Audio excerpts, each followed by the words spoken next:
கும்பராசிக்கார அன்பர்கள் அனைவருக்கும் எனது அன்பு கலந்த வணக்கங்கள். நான் உங்கள் அஷ்டோஜனதுரை புலிமிசைகுத்தூர் பெரம்பலூர் மாவட்டம். கும்பராசி பங்குனி மாத பலன் 2026 நிகழும் மங்களகரமான விஸ்வாவசு வருடம் தமிழ் மாதங்களில் 12வது மாதம் கடைசி மாதம் பங்குனி மாதம் கும்பராசிக்காரர்களுக்கு எப்படிப்பட்ட கிரக நிலைகள் இருக்குது, அதனால் என்ன பலன்கள் ஏற்படும், இந்த மாதம் செய்யக்கூடிய வழிபாடுகள் என்ன, பரிகாரங்கள் என்ன என்பதையெல்லாம் பற்றி இந்த காணொலியிலே பார்ப்போம். இதுபோன்று தொடர்ந்து தமிழ் மாத ராசி பலன்களை தெரிந்து கொள்ளவும் ஜோதிட தகவல்களை தெரிந்து கொள்ளவும் நமது சேனல் அஸ்ட்ரோ சின்னதுரை சப்ஸ்கிரைப் செய்து கொள்ளுங்க, லைக் பண்ணுங்க, நண்பர்களுக்கு ஷேர் பண்ணுங்க. அதாவது பாத்தீங்கன்னா சூரியன் மீன ராசியில சஞ்சரிக்கக்கூடிய காலம்தான் இந்த பங்குனி மாசம். இந்த பங்குனி மாசம் உபய மாசமாக இருக்கிறதுனால இந்த பங்குனி மாசத்துல வீடு சம்பந்தமான எந்த வேலைகளையும் செய்யக்கூடாது. வீடு கிரக பிரவேசம், கிரக ஆரம்பம், வாசல் கால் வைக்கிறது, வீடு மனை கொள்றது, இந்த மாதிரியா ஒட்டு ஓட்டுறது, இந்த மாதிரி வீடு சம்பந்தமான எந்த வேலைகளையும் செய்யக்கூடாது இந்த மாசம் பங்குனி மாசம்.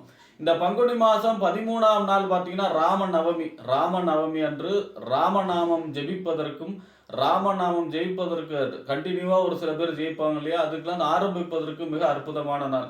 ராமநாமத்தின் மகிமை சொல்லில் அடங்காதது. ஏன் அப்படின்னா ராமநாமம் தொடர்ந்து ஒருவர் உச்சாடனம் செய்யும் பொழுது, அவர் சொல்லிக் கொண்டே இருக்கும் பொழுது அவர்களுடைய பாவமும் அவர்களுடைய மூதாதையர்கள் செய்த பாவமும் விலகும். அவருடைய வம்சமே புனிதமடையும். அதாவது ராமநாமம் எங்கெல்லாம் ஜபிக்கப்படுகிறதோ அங்கெல்லாம் ஆஞ்சநேயர் இருப்பார். ஆஞ்சநேயர் எங்கெல்லாம் இருக்காரோ அங்கெல்லாம் தீய சக்திகள் அண்டாது. அதாவது பிளாக் மேஜிக், செய்வனை சம்பந்தமான இந்த மாதிரியான தீய சக்திகள் எதுவும் அங்க அண்டாது. ஆக அப்படிப்பட்ட சிறப்பு வாய்ந்த நவமி என்று ராமநாமம் குறைந்தபட்சம் 108வது சொல்லும் பொழுது நம்மளுடைய அனைத்து விதமான பாவங்களும் தோஷங்களும் தொலையும். அடுத்ததா பாத்தீங்கன்னா பங்குனி மாசம் 18ஆம் நாள் பங்குனி உத்தரம். விரதம் இருந்து முருகப்பெருமானை வழிபாடு செய்ய வேண்டும். அதே போல பாத்தீங்கன்னா அன்றைய தினம் திருக்கல்யாண உற்சவம், எல்லா கோயிலும் நடக்கும் திருக்கல்யாண உற்சவம் கண்டு காண்பவர்களுக்கு திருமண வாழ்வு சிறக்கும், தம்பதிகள் ஒற்றுமை ஏற்படும், பிரிந்த கனவை உண்மனை ஒன்று சேர்வார்கள், திருமண தடை விலகும். ஆக அப்படிப்பட்ட சிறப்பு வாய்ந்த பங்குனி உத்தரம் வருகிறது. பங்குனி மாசம் 18ஆம் நாள் அன்றைய தினம் திருக்கல்யாண உற்சவம், முருகப்பெருமானை வழிபாடு செய்யும் பொழுது யோகங்கள் கிடைக்கும். ஆக இப்படிப்பட்ட சிறப்பு வாய்ந்த இந்த பங்குனி மாசத்திலே கும்பராசியை பொறுத்த வரைக்கும் உங்க ராசிக்கு 3ஆம் இடம், அதாவது முதல்ல பாத்தீங்கன்னா உங்களுக்கு 7.5 சனியில பாத சனி நடக்குது. இந்த பாத சனி மீன ராசியில சனி சஞ்சரிக்கிறார். உங்க ராசிநாதன் சூரியனும் இந்த மாசம் மீன ராசியில தான் சஞ்சரிக்கிறார். அதனால என்ன ஆகும்னா சூரியனோட எந்த கிரகம் சேர்ந்தாலும் அது அஸ்தங்கம் நிலையடையும். அஸ்தங்கம் பெற்ற கிரகம் தன்னுடைய சுய பலனை இழக்கும். அப்ப பாத்தீங்கன்னா சனி அஸ்தங்க கதியில சஞ்சரிக்க போறதுனால இந்த மாசம் உங்களுக்கு 7.5 சனியோடைய பாதிப்பு குறையும். ஏன்னா சூரியனோட சேர்ந்து சஞ்சரிக்கிறதுனால அந்த 7.5 சனி பாதிப்பு குறையும். பாத சனி 7.5 சனியில பாத சனி நடக்குது. அந்த பாத சனியுடைய பாதிப்பு இந்த மாதம் உங்களுக்கு கொஞ்சம் குறைஞ்சு ரிலாக்ஸ் ஆகக்கூடிய அமைப்பாக இருக்கிறது கும்பராசியை பொறுத்த வரைக்கும்.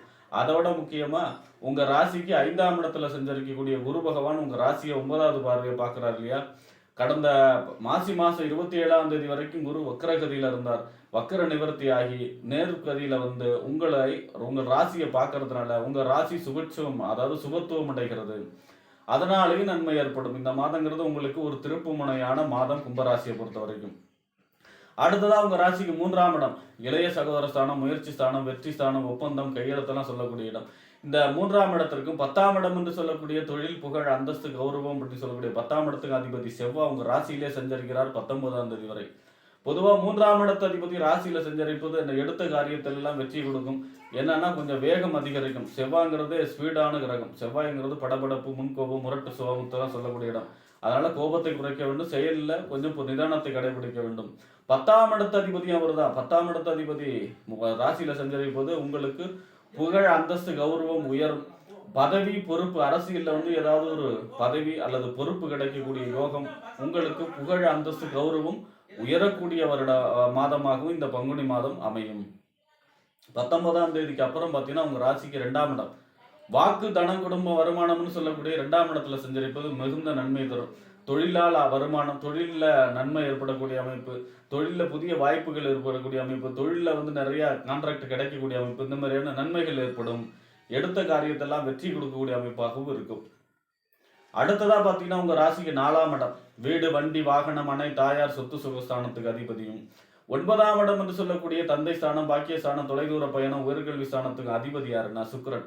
இந்த சுக்கிரன் உங்க ராசிக்கு 2ஆம் இடத்துல வாக்கு, தன, குடும்ப, வருமான ஸ்தானத்துல 2ஆம் இடத்துல உச்சமாக சஞ்சரிக்கிறார் 11ஆம் தேதி வரை. பொதுவா 4ஆம் இடத்த அதிபதி உச்சமாக சஞ்சரிப்பது யோகம். அசையா சொத்துக்கள் மூலமாக நன்மை, உங்க இடத்தையோ நிலத்தையோ நல்ல விலைக்கு இருக்கக்கூடிய அமைப்பு, வீடு வாங்கக்கூடிய அமைப்பு, நிலம் வாங்கக்கூடிய அமைப்பு, அதே போல பார்த்தீங்கன்னா வாகனம் வாங்கக்கூடிய அமைப்பு, வாகனத்தை தொழிலாக செய்பவர்களுக்கு யோகமான காலம், ரியல் எஸ்டேட் தொழில் செய்பவர்களுக்கு யோகமான காலமாகவும் இருக்கும். 9ஆம் இடத்த அதிபதி உச்சம் அடைவதும் 2ஆம் இடத்துல சிறப்பு. 2, 9 எப்பெல்லாம் சம்பந்தப்படுதோ எதிர்பாராத அதிர்ஷ்டம், எதிர்பாராத நன்மை, எதிர்பாராத பொருள் வரவு, இந்த மாதிரியான நன்மைகள் ஏற்படும். குடும்பத்திலே அனைத்து விதமான சுப நிகழ்ச்சிகளும் நடக்கும். 11ஆம் தேதிக்கு அப்புறம் பார்த்தீங்கன்னா உங்க ராசிக்கு 3ஆம் இடத்துல சஞ்சரிக்க போகிறார். 3ஆம் இடத்துல சுக்கிரன் சஞ்சரிப்பதும் நன்மைதான். என்ன நன்மை அப்படின்னா புதிய ஒப்பந்தங்கள் எல்லாம் வந்து சேரும், இளைய சகோதர வழி அனுகூலங்கள் கிடைக்கும், எடுத்த காரியத்தில் தடை இல்லாமல் வெற்றி கிடைக்கும். ஏன்னா சுக்கிரன் அப்படிங்கிறவர் நவகிரகத்துல முக்கால் சுபர், அப்புறம் அதுவும் நன்மை கிரகம் தான். அப்ப எடுத்த காரியத்தெல்லாம் வெற்றி கொடுக்கக்கூடிய அமைப்பாக இருக்கும். அடுத்ததா பார்த்தீங்கன்னா உங்க ராசிக்கு 5ஆம் இடம் புத்திரஸ்தானம், புத்தி, சிந்தனை, செயல்திறன், பதவி, விளையாட்டை சொல்லக்கூடிய 5ஆம் இடத்திற்கும் 8ஆம் இடம் என்று சொல்லக்கூடிய மறைவு ஸ்தானத்துக்கு அதிபதி புதன் உங்க ராசியிலே சஞ்சரிக்கிறார். 6ஆம் தேதி வரை வக்கரகத்தில சஞ்சரிக்கிறார். அதன் பிறகு 27ஆம் தேதி வரை உங்க ராசியில சஞ்சரிக்கிறார். குரு பார்வையோட சஞ்சரிக்கிறார். இதுவும் நன்மை தான். 5ஆம் இடத்த அதிபதி ராசியில சஞ்சரிக்கிறார். 5ஆம் இடம் பூர்வ புண்ணிய ஸ்தானம், புத்திரஸ்தானம், அதாவது குழந்தை பிறப்பு, கருவுண்டாகக்கூடிய அமைப்பு, காதல் ஏற்படக்கூடிய அமைப்பு, திருமணம் சம்பந்தமான முயற்சிகள் கைகூடும், பூர்வீக சொத்து சம்பந்தமான பிரச்சனை தீரக்கூடிய அமைப்பு. 8ஆம் இடத்த அதிபதி அவர் தான். அஷ்டமாதிபதி ராசியில் சஞ்சரிக்கிறார் அப்படின்னா வண்டி வாகனங்களில் கவனமாக இருக்க வேண்டும். நம்பிக்கையின் பேர்ல எதையும் செய்யக்கூடாது. இந்த ஒப்பந்தம், கான்ட்ராக்ட், இந்த மாதிரியான விஷயங்கள்ல ரொம்ப கையெழுத்து, ஜாமீன் கையெழுத்து போடுறது, இந்த மாதிரியான விஷயங்கள்ல கவனமாக இருக்க வேண்டும். 27ஆம் தேதிக்கு அப்புறம் அவரும் பார்த்தீங்கன்னா உங்க ராசிக்கு 2ஆம் இடத்துல போய் நீச்ச கதியில் அடைஞ்சிருவார். அடுத்ததா பார்த்தீங்கன்னா உங்க ராசிக்கு 7ஆம் இடத்த அதிபதி, அதாவது வாழ்க்கை துணை ஸ்தானம், கணவன் அல்லது மனைவி ஸ்தானம், நண்பர்கள் ஸ்தானம், கூட்டு தொழில், சமூகம், வாடிக்கையாளர்கள் சொல்லக்கூடிய இடம். இந்த 7ஆம் இடத்த அதிபதி சூரியன் உங்க ராசிக்கு 2ஆம் இடத்துல இந்த மாசம் ஃபுல்லா சஞ்சரிக்கிறார். அப்ப வாழ்க்கை துணை வழியாக வருமானங்கள், அது அடுத்ததா பார்த்தீங்கன்னா நண்பர்கள் மூலமாக நன்மைகள், கூட்டு தொழிலே அமோக லாபங்கள் ஏற்படக்கூடிய அமைப்பு, பெரிய மனிதர்களுடைய தொடர்பு, அரசியல் சம்பந்தமான, அரசு சம்பந்தமான பெரிய மனிதர்களுடைய தொடர்பு ஏற்படக்கூடிய அமைப்பு.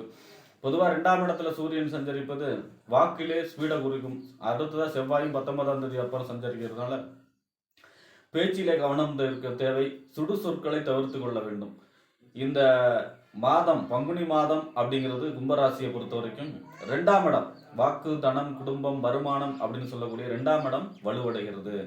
இதனால பொருளாதார சம்பந்தமான வளர்ச்சி, குடும்பத்திலே சுப நிகழ்ச்சி, குடும்பத்தில் புதிய உறுப்பினர்கள் சேர்ப்பு, அதாவது குழந்தை பிறப்போ, திருமணமோ, இந்த மாதிரியான கொடுக்கல் வாங்கல் சீராகக்கூடிய அமைப்பு, வரவே இல்லை அப்படின்ற அமௌண்ட்லாம் வந்து சேரக்கூடிய அமைப்பு, அல்லது பார்த்தீங்கன்னா நீங்கள் கேட்ட இடத்துல கடன் கிடைக்கக்கூடிய அமைப்பு, இந்த மாதிரியான 2ஆம் இடம் வலுவடைகிறதுனால பொருளாதார சம்பந்தமான வளர்ச்சியும் குடும்பத்தில் சுப நிகழ்ச்சிகளும் நிறைந்த மாதமாக இந்த பங்குனி மாதம் கும்பராசிக்காரர்களுக்கு அமையும் என்று கூறி விடைபெறுகிறேன். நன்றி, வணக்கம்.